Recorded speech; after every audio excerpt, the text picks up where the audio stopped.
Welcome to Dialogues with Creators. Our guest today is Daryl Thetford. I met Daryl through a recent guest, Dana Shaven. They are married, so I'm pretty sure this is the first referral for a guest I've gotten from a wife. The other exciting thing about having Daryl on today is that he's not a writer, which most of my guests are. That's not his main artistic endeavor. He is a visual artist, and his work can be seen in many places, which we will talk about. His website is in the show notes, as well as other sites that would show his work. This being an oral medium, the visual is always a non-issue, but the sites will bring you into the vibrancy and power of Daryl's work. Stay with us. Daryl Thetford, welcome to Dialogues with Creators. Thank you very much. I'm just excited about today, and you're a guy who travels a lot, so I really appreciate your time and in your busy career or your work as an artist. So, as I mentioned in the introduction, I don't get to interview visual artists often, and as much as I would. I love painting, sculpture, drawing, design, photography, museums, etc. But I don't always feel that I make the most intelligent questions. So please feel free to correct me on my terminology and speak freely on your beautiful and intriguing works and how they get here. Okay. How they get realized, so I guess I would say. I guess it's a philosophical thing. They're real when they're in your brain, but they're real when they're physically. And they physically exist, yeah. Yeah. So let me start with a general question. When in your young life did you decide that the life of an artist was for you? And how did that happen? Well, I didn't. So in my young life, I was, I was one of those kids who was always just obsessively drawing, taking photographs, just every spare minute seemed to be drawing things. And my mother even, we lived in very rural West Tennessee, so we weren't close to anything really. And my mother found out about a woman teaching oil painting lessons out of her garage in a local town near us. So I went there, and it's funny, when I saw her, she was probably, she was retired, probably in her 60s, but she had been like runner-up Miss America, and she had played Jane on Broadway in the musical Tarzan, and she had a kind of a big life. And so here she is teaching kids how to paint, and adults how to paint in her garage in Western Tennessee. So I took oil painting lessons from her for 2 years. Mm-hmm. And it's funny. I mean, I don't know who had the idea. I doubt it was me, but we had a local county fair that you could enter all kind of things in, the Gibson County Fair. So we entered those, 4 of those paintings in, and they all won ribbons. And I was so excited. And it's funny, for years, that kind of helped define, I must be pretty good to have won these ribbons. And, only as an adult, with an adult perspective, did I realize that, first of all, I was 9 years old doing oil painting. So how much competition did I have in my age group? And really honestly, did I have any? Was I the only person who entered? So, with hindsight, it gave me confidence for a long time till I kind of realized, well, maybe that wasn't so impressive. But the reason I say I didn't is because I'd never met an artist. When you grow up in rural Tennessee, and we were 2 hours from Memphis and 2.5 hours from Nashville. So I'd never been to a gallery. I'd never been to a museum.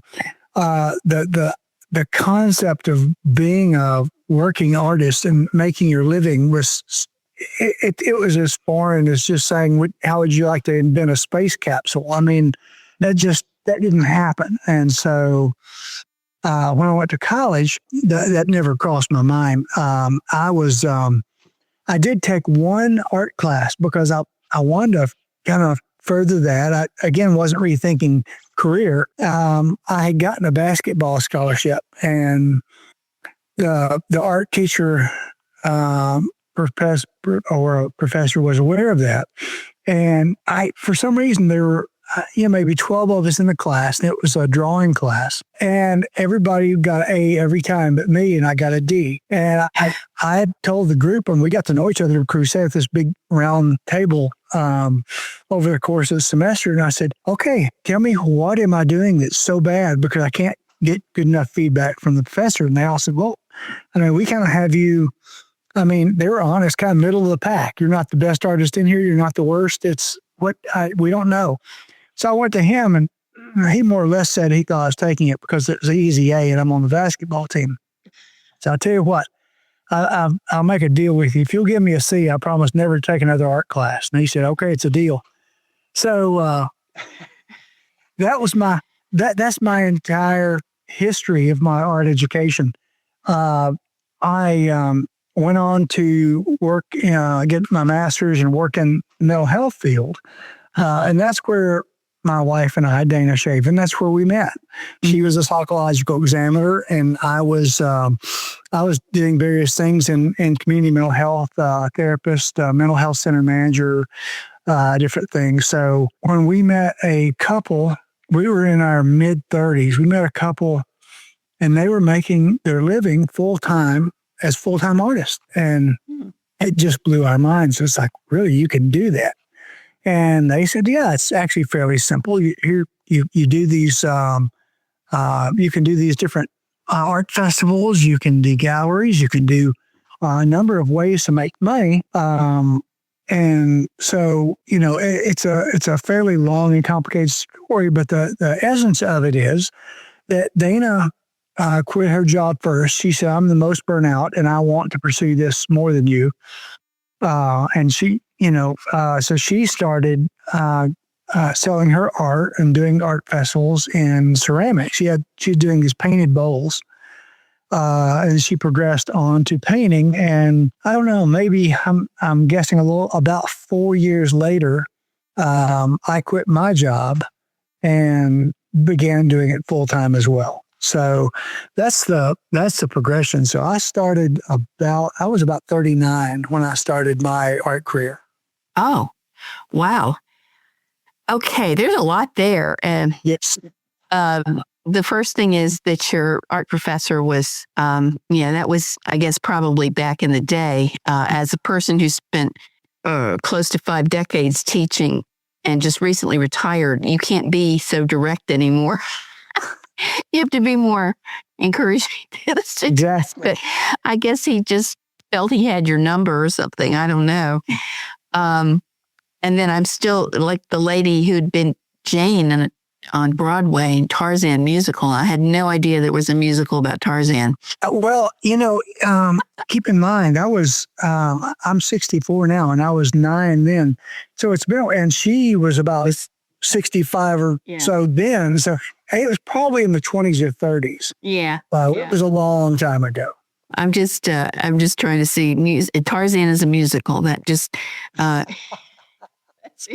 that's fascinating. I misspoke. It was on Broadway, and I was thinking it was a musical. It's interesting though that there's kind of an assumption that anybody who is a professional artist would have gotten a BFA or a MFA or, a lot of the artists I know do have degrees in it. And so do you think other than the fact that it took you maybe longer to get into being a professional artist, that it's made any big difference in your experience as an artist? Here's the thing. I have met so many people with BFAs and MFAs, and some are working artists. Most are not. So many people. And I had one of the artists I know who does have MFA is still a full-time artist, but he said it just about broke him because it was like, well, this is not original. This is not original. This is not original. And he said it was so much criticism and so much critique, and you're not doing anything original, that he just stopped for a long time because I don't know how to come up with something no one's ever done before. And I've talked to a number of artists who had that same experience, and they're selling insurance or working in other jobs because they thought, I have no voice that to offer the world that no one's ever heard. And I see most people cannot create something that's never been done or seen in such a literal way. And so I feel like being naive and going, well, I'm pretty artistic. I'll just jump in there and start doing things. I won an award when I was 9. Yeah, exactly. I mean, I'm an award-winning artist already. Imagine what I can do as an adult. So I started, Dana was painting, and she was making a living painting. She was making a better living than she made as a professional psychological examiner. And so she said, I don't think you should be a painter as well, because I think that'll just kind of put us head to head competing to get in shows and to sell. And I said, okay. And so my second preference was photography. So I started creating a body of photography of Americana and vivid color Americana. And people would say, well, no, it's supposed to be in black and white. It's Americana. I said, well, I know that's what's been done a lot, but that's not, I don't really see in black and white. So I'm going to do mine in color. And I actually ended up having quite a bit of success. But at some point, it really, I enjoyed it, but ultimately I wanted more of my hand involved. And it's funny, sort of by accident or, I don't know, serendipitously or whatever, but one day I was shooting digital. And one day and what's interesting, I was doing the art festivals, and I was the only person I knew who admitted they were doing digital work. Everyone else, this was, 26 years ago. So everyone else, or 27 years ago, everyone else was saying, no, I only do a straight SLR and C prints. And then several of them behind the scenes would say, well, no, not really, but I'm not telling anybody. So I was telling everyone, and people were fine. They were absolutely fine with it. But I started just one day, just kind of to free my mind up a few minutes. I had this photograph of a guitar sign I'd taken, and I had a photograph of some graffiti. And I just stuck the graffiti on the guitar, and I stuck some graffiti behind it. And I thought, wow, that looks pretty cool. And I printed it. Just really, for me, I just thought, well, let's see what this looks like. I thought, well, I like it, but will anyone else like it? And those literally that 3-piece collage I did was the first image I did that led me down this road. And what I thought, I'll do an experiment. I'll take just one piece to a show. The rest will just be my photography. I'll have this one piece, but it didn't really fit with the body of work. So I kept it hidden in the back. And at the very end of the show, I mean, like an hour before the show was over, I just propped it up against the front of the booth just to see what kind of response. I had 2 people fighting to buy it. First thing, I think I'm onto something. So, the first few collage pieces were, 3 and 5 and 10, images of photographs I'd taken that I pieced together. And it just evolved and became more and more and more complex. So, I mean, I have so many images in my pieces now. I mean, I would have no idea how many. I mean, in the hundreds usually. And I don't always do it one at a time. I mean, I may create a background that has, 50 images that I've put together, and that's the background. And maybe I'll use a piece of it here and a piece of it there. And so I'm always just kind of creating different collages within collages and background collages. And so most of them will have, like I said, so many I can't even count.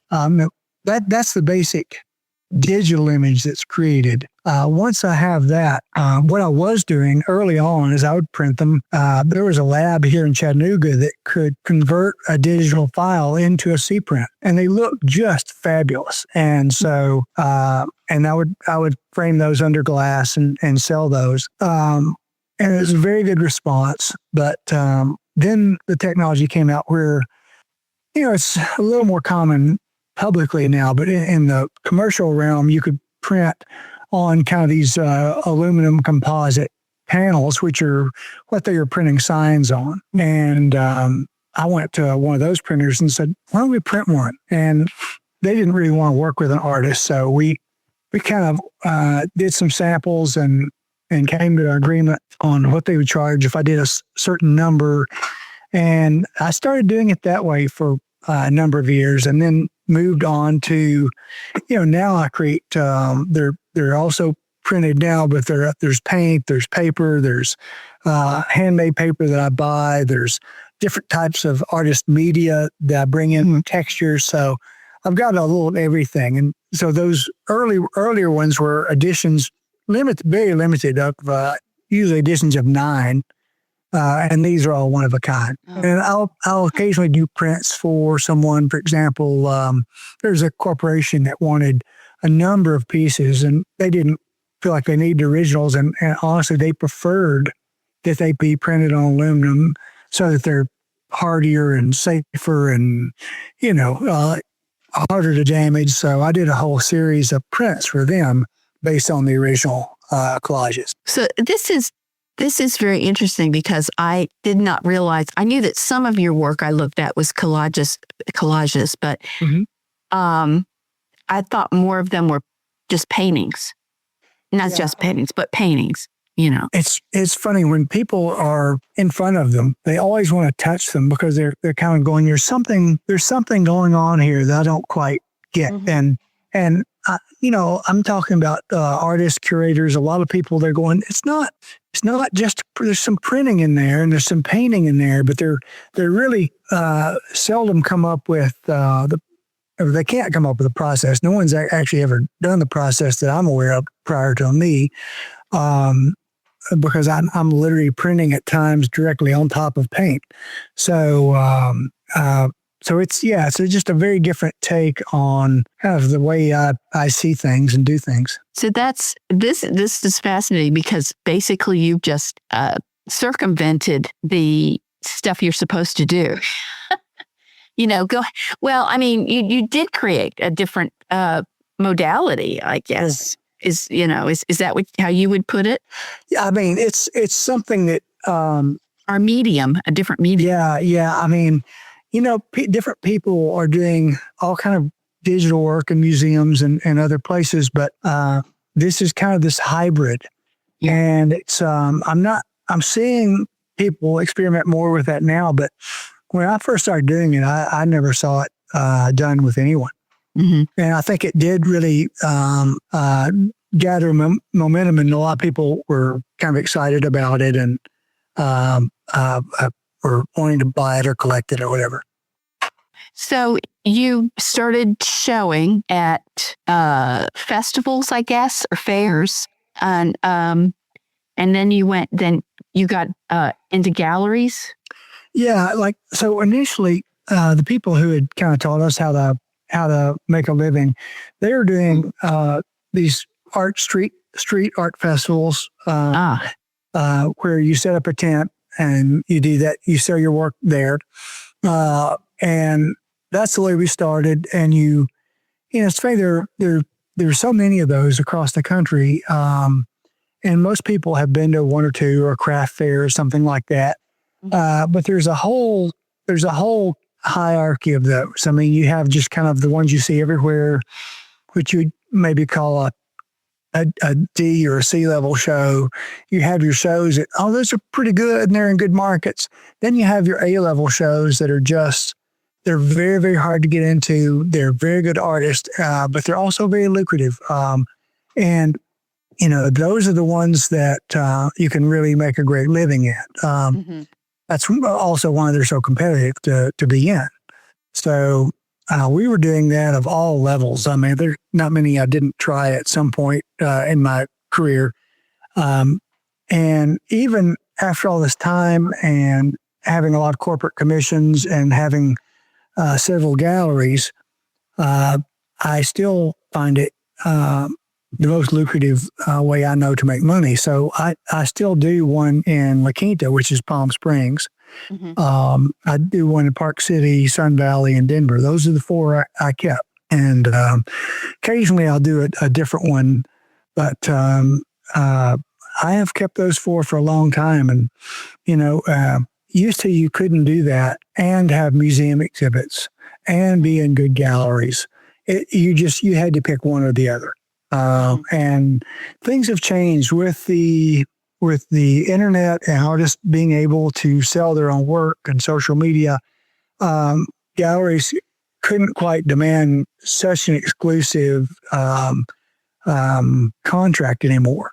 So I have a number of galleries that pick me up, even though they know I sell my work myself. And that used to be a roadblock. I had a couple of really good galleries early on tell me, we will take you into our gallery, but you have to stop doing these festivals. But I asked them how I'd make a living till they sold enough. They said, well, you'd have to get a job. So I'd have to get a job to be in their gallery. Didn't really add up for me. And, if you get lucky, they're good resume building galleries, but if you get lucky, then they make a living for you. And if you don't, then you have to keep working a job. So, but that all has kind of turned upside down the last 10 years.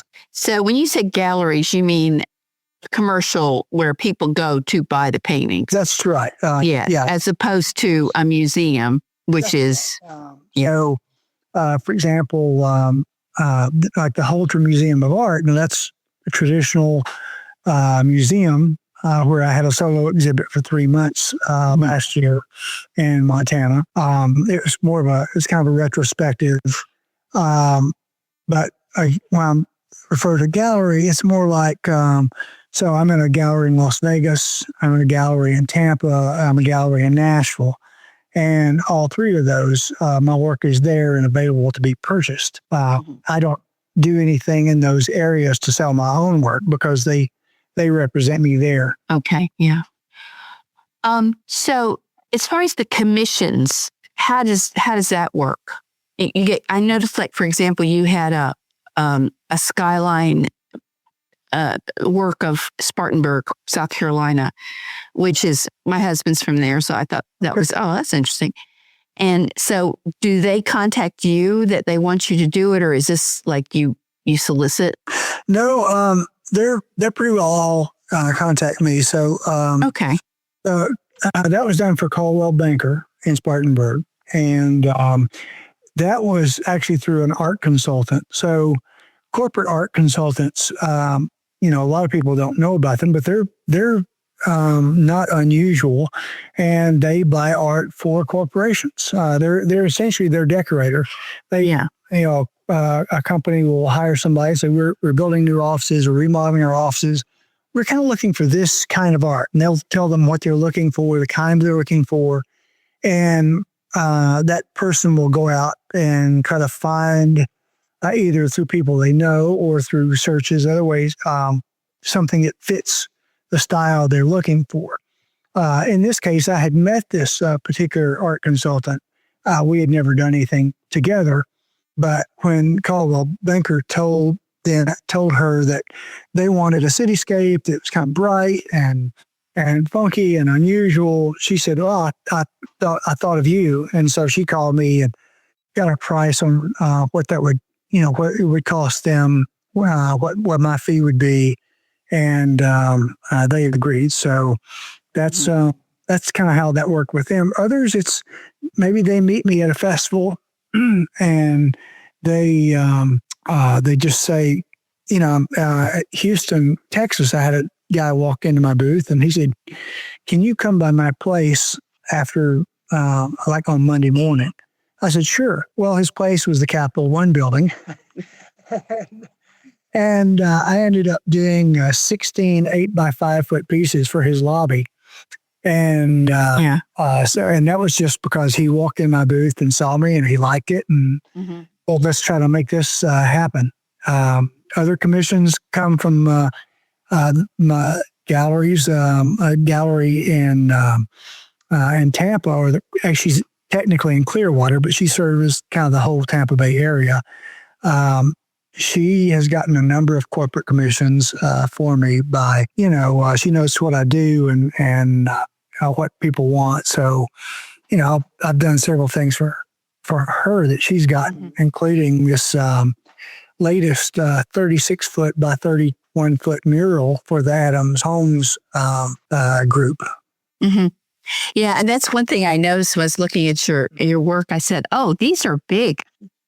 I used to teach humanities, which was art history, and one of the things I would always say is note the size. Note the size. So I said, "Oh, wow, these are several feet by several feet." So I'm assuming that tends to be more your venue than larger pieces than smaller pieces. Yeah, it's interesting. So I used to have sizes of really all sizes, and two things happened. One is this person came into my booth at a show, and I don't know, it's been many years ago, but she kind of looked like she knew what she was doing, and she said, I'm an interior decorator or designer now, but I think you're called decorator then. She said, these large pieces, I can place something like that over a sofa or over a bed, or, it's a piece of art. These small pieces, I can put them in a group, or I can put one almost anywhere, you can find a place for them. She goes, these mid-sized pieces, you have to have just the right spot for those. And you have mostly mid-sized pieces. And so she goes, I can't imagine that's what you sell the most of. And, it just really struck me. It's like, wow, she's right. I mainly sell large and small. And for a while, I just went to large and small. And what happened in like 07, 08 with the economy really tanking and people either didn't have the money or they're holding on to their money, I realized the only people who were buying were people who were not really afraid at that time. So I went to only large work. I did the largest work I've ever done and hung a huge double booth full of only large work. And 07 and 08 were my best years ever till that time. Because people who still had money or not afraid were looking for art, and they weren't looking for, little tiny things. And so that became my model from that point on. The Loveland commission, I just did 4 pieces for the Loveland and Loveland/Fort Collins Airport. It's the regional airport there. And they've rebuilt that and expanded the runways to make it a more significant regional hub. But they asked me to do 4 8x11 murals for them for the indoors by 8 feet. But I got that because 10 years ago, they put out a call for a 7.5 foot by 18 foot mural for the city administration building. And I applied for that. You could do you could meet with them virtually or in person. And I chose to do it in person because I thought the best way to make an impression is not doing it by phone or I'm not sure Zoom existed then. And not showing up to talk about a concept, but I literally finished the piece as I envisioned it. I printed it, not at full size, but probably 2/3 the size, rolled it up and took it with me so I could just unroll it in front of them on the table. And that was it. So they chose me for that project. And so when they needed something at the airport, I was the first one they called. Yeah, that makes sense. This is so interesting because I'm drawing a connection when it comes to writing. And people, and especially going back to the MFA thing and that realm, that there's such a focus on literary fiction versus fiction people actually would want to read. When I look at sometimes the art that people would be maybe high art is so, okay, here's where I get probably not as smart as I could be, is so unusual or bizarre or not something people would want to look at. Right. They might say, well, it's interesting, it's a piece, but it's not something you would actually put in your house. Mm-hmm. That's the same with literary fiction is not going to sell as much as something people actually want to read. Right. Am I making sense? Absolutely. Yeah.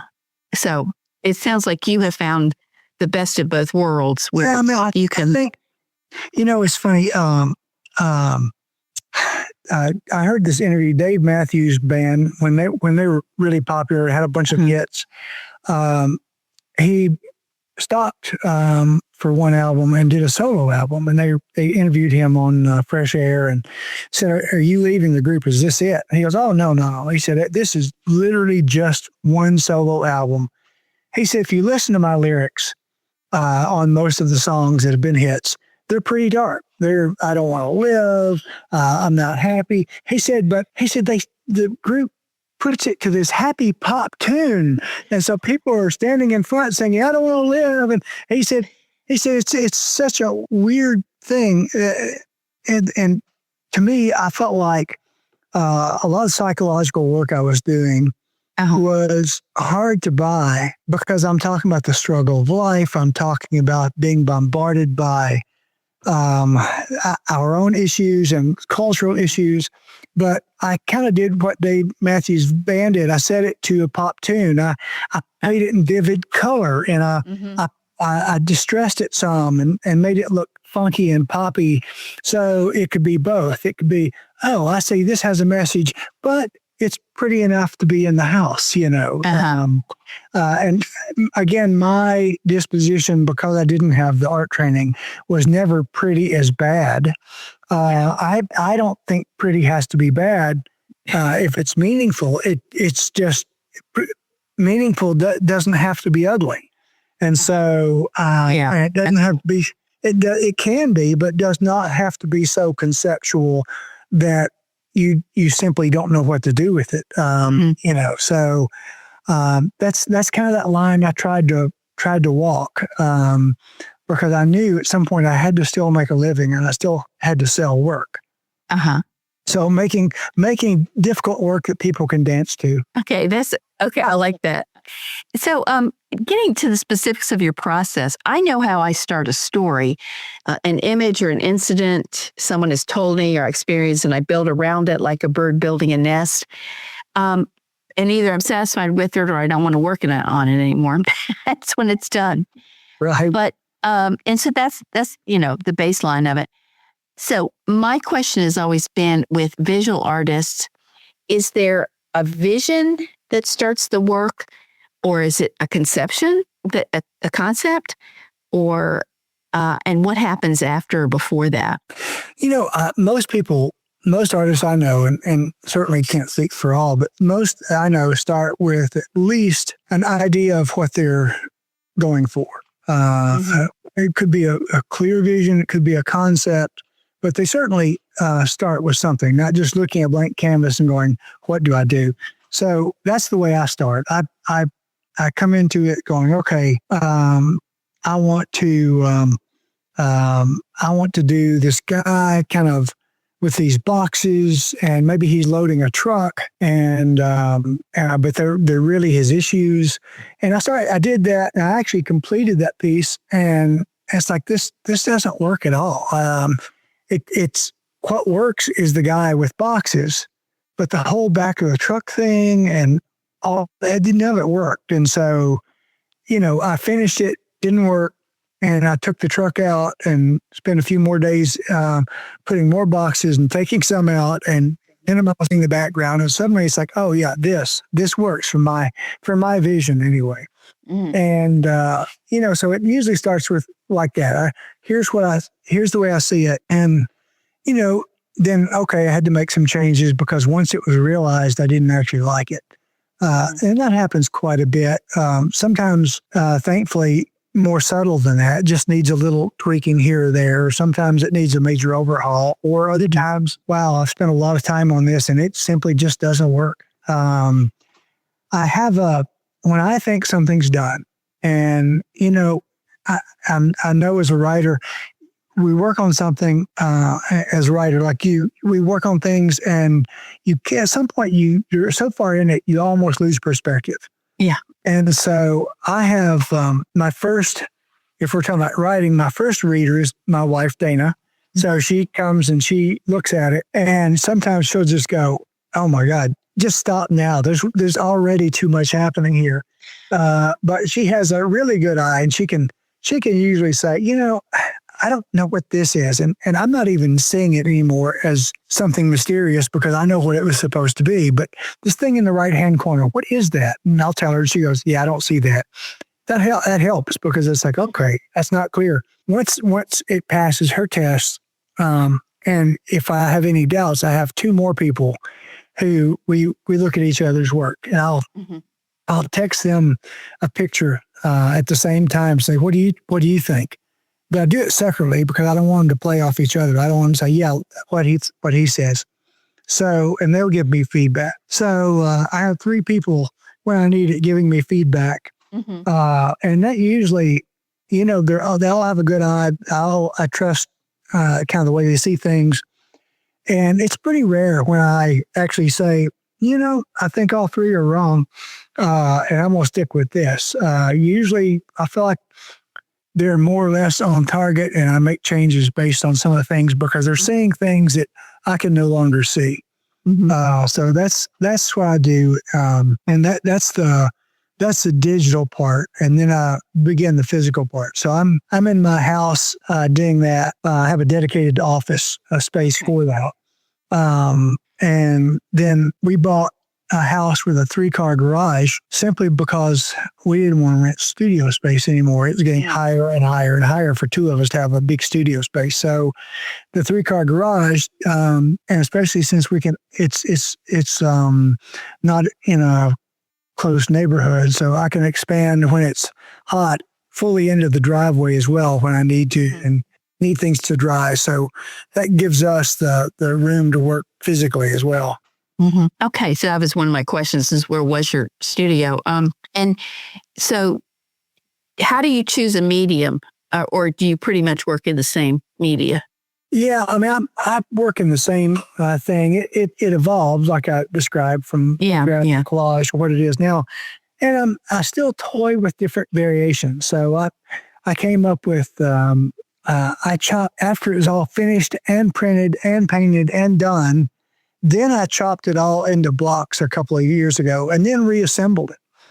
And it was like, wow, that was a lot of extra work. It made it twice as heavy. It was hard to carry. It was so heavy. And people were fine with it, but they didn't like it any more than what I was already doing. And I thought, wow, this is a lot more work, time, and effort for something it's not like anymore. So in that way, I didn't love it so much. I was willing to do all that just for the process itself. But I am always kind of looking for avenues. So I had this great idea to chop everything up last year. And I took one piece as a sample, embedded a magnet in the middle of each block. So, and put it on a steel backing. It's thin, but it was steel so that they could attach. So it became reversible. You could take any block that's been chopped up and you had two different images, one on one side, one on the other, or you could turn blocks randomly and you could have multiple images. And on each block on the very top was numbered so that once you completely lost perspective, you could go, okay, number 1 goes in the top left. You could just start creating the rows. But again, it was a huge labor of love. It was very, very heavy. I think the piece I did was something like 36 by 24 and it weighs 75 pounds. So I really had a limit to the size I could get to. Yeah. And get still trying to find little ways, to change things. At the website for the Holter Museum exhibit in Montana, you had an exhibit called The Unrelenting Storm. I would have thought, when I heard that name, I thought, oh, that's like nature images, storms and trees and stuff. But there was something totally else. And so I was reading your artist statement. I'm going to read it here and get you to comment on this. These are the hundreds of storms that batter us internally and externally, creating chaos and a heightened sense of disarray that cannot be tamed as long as we refuse to examine all of the fragments. What exactly are these fragments? How can we engage in a dialogue with chaos that advances rather than alienates us from the interior and exterior events that invade and infuse our lives? What is our task in the face of this confusion? This series asks the viewer to engage in this dialogue, to provide possible answers, and better yet, to live with these questions, I'll come back to that, and the other questions brought forth from the viewer's unconscious. So that really fascinated me, and I just wanted you to comment on that. I think you could. Well, it's funny as you're reading it, first thing I think is my obsessive brain and how I can be sitting in a meditation retreat and be battered by storms because, that's kind of the nature of my head. But to me, when I'm sitting, it's funny, I was driving across the West and driving across the desert a few years ago. And I was completely alone in the van, and there's no one within miles of me. And it's night and it's quiet. Mm-hmm. And my phone is dinging because texts are coming in. I have a podcast playing. I'm getting phone calls. I'm getting alerts that someone has done something on Instagram. I'm getting notifications of this and that. I've got half the time I've got NPR on. It's just all this stuff coming in constantly. And in addition to the stuff that we run through our minds constantly. So I feel like that's the place this all started. An early version of this series and some different images with the same concept was the struggle to evolve before the end of time. And really that was referring to the same thing, but it was a struggle for each of us to evolve before the end of our time, and I think that's part of what we have to figure out what we're going to do with is what are we going to do with this bombardment, both internally and externally. Mm-hmm. And, the piece, I don't know if you saw the piece I did, it's called The Search for Reality, but this guy standing there in a later edition, a couple standing there looking at all these screens with all this different stuff on it. And the thing I always point out to people is he's holding a remote so it can be turned off. Yes. We do have some responsibility and some power here. So we don't have to be victims of the bombardment. We just have to make some choices. Mm-hmm. Yes. And that gets into, I taught media for, and that kind of thing often. And my two big things are, we act like we're victims of these things and they're unavoidable, they're inevitable, but we can turn them off.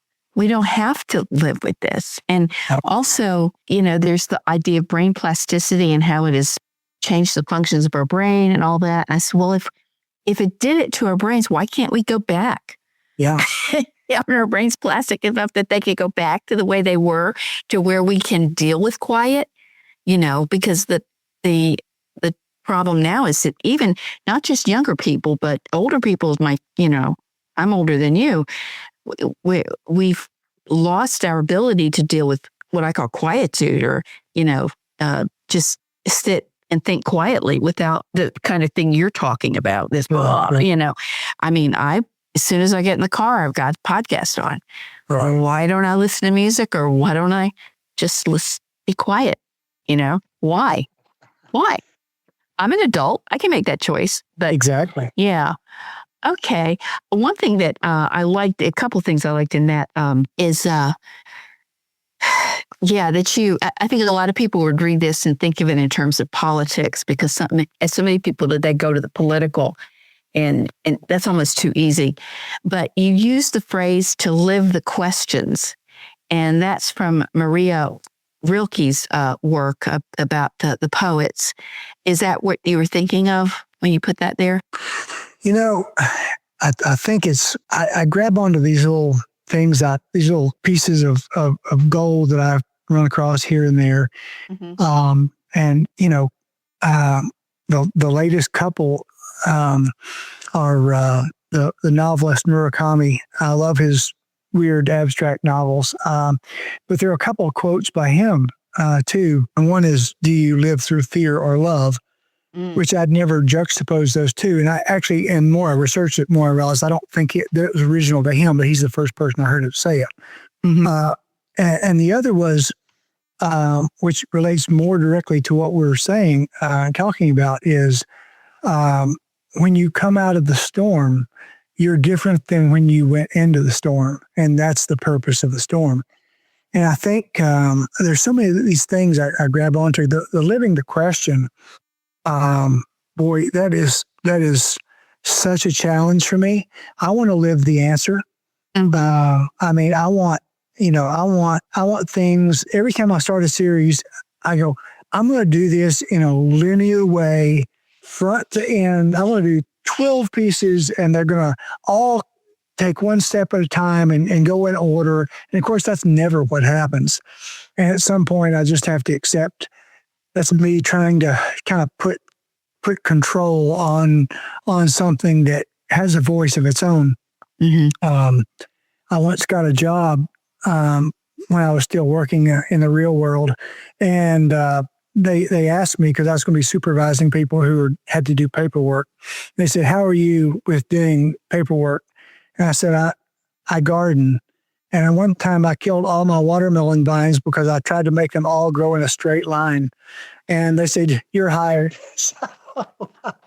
So that, I had to learn to accept my watermelon vines are going to have to grow everywhere they want to go. And the art's the same way. Yeah. And sadly, life is the same way. That's a great story. I like that. And so, yeah, I like to live the questions phrase. I think artists have to deal with it, because in portraying the human experience, we're not going to come to any kind of conclusion. I've had in my novels, I've had people say, "Oh, I wanted such and such to happen at the end." And it's like, but that would not have fit the story. Yeah. That's a happy ending that fits your romanticized or whatever idea, but that's not what these people would do in the real world. So, yeah. I was also intrigued by the works depicting flowers. It's a bit cliche for a woman of a certain age like me to say she liked the flowers, Right. But they did remind me of Van Gogh, which is also kind of cliche to say. But what do you have anything to say about those? Because they're kind of different from the other things you've said that I noticed. It's funny, we mentioned the Holter show a few times, but it's the latest museum event I've done, and when I finished that, it was just the psychological work. It was about issues and obsession and living in this world and the difficulty at times and living the question.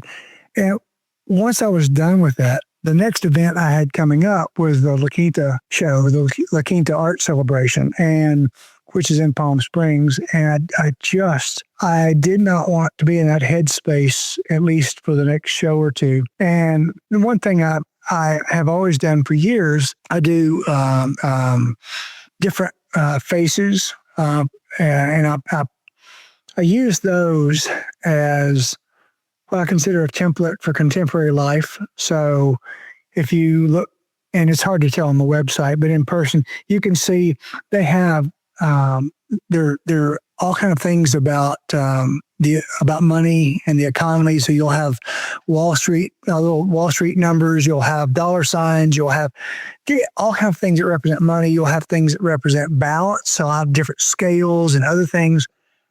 You'll have things that represent career. So I'm always looking at work and money and balance and just the different things we have to deal with. And so those are on the faces. Then I'll just start throwing other things like those boxes that I use to represent issues, which are, we could call that cultural baggage or personal baggage or the things we have to lift or carry with us. And that can be sex and money and religion and family and home and country and politics and all that different stuff. And it can be our own personal issues, whatever those happen to be. And usually they tie into those in some way, the cultural issues.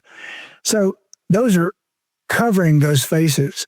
Yet they're kind of coming back to that Dave Matthews concept. They're pretty, but they also reflect the soup we live in of all that stuff. So I was wanting to do something that would go with the faces for the next show that wouldn't be quite as heavy as the pieces I'd just done. I thought, I don't even know if I can do some kind of flowers or floral thing in my style, but that would be fun to give that a shot.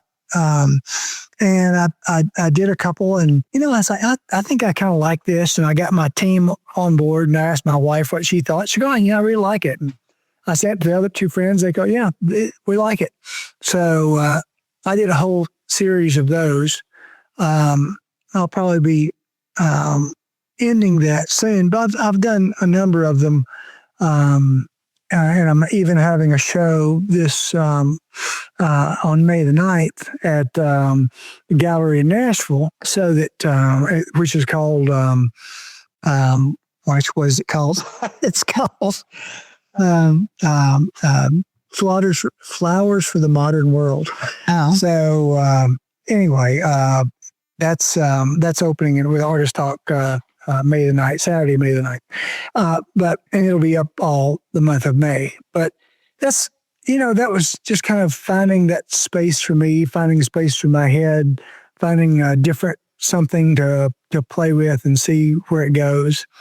And that's always kind of my idea. I was just doing psychological work for a long time. And I started experimenting with Western work, which seemed so completely bizarre to me because I'd really never had interest in that. And my dad, I had personal issues with that. My dad really wanted me to be a cowboy. And so he dressed me as a cowboy until I was old enough to fight him and not wear cowboy outfits.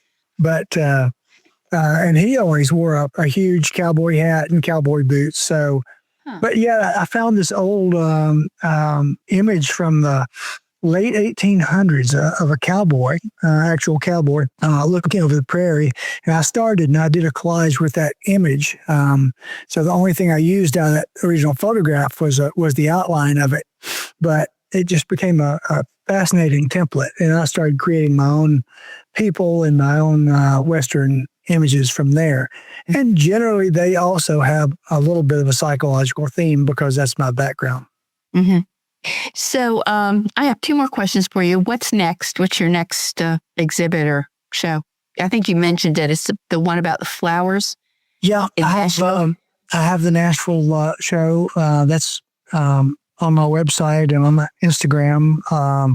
Flowers for a Modern World. And I have 3 shows that come up almost in a row that I have done for years. I do the Cherry Creek Art Festival in Denver, as always, the 4th of July weekend. I do the Park City show, which is the first weekend in August. And I do the Sun Valley, Idaho show, which is the second weekend in August. Okay. So those are the things that are coming up for me this year that I know of. Do you just stay out there? And I do. Yeah. I have someone who drives my work out there and I fly out, and since the shows are back to back and they're 4.5 hours apart, And it makes sense to just stay there. Yeah. So my final kind of question, that's what the whole podcast is about, is, and your wife gave a great answer to this. So I'm still, I relate to it too. Is, what does creativity mean to you, to your work personally? How do you define it or conceptualize creativity? I mean, that is such a hard question. So what did my wife say? Let's go with that answer. She talked about curiosity. Okay.